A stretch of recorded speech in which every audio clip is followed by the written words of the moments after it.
orta yukarı. Sar. Öyle çok sevdim ki seni, öyle çok ki anlatamam.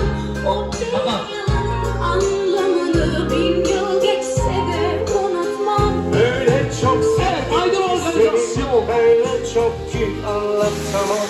Bir tek yılasın her şey, bir tek yılan.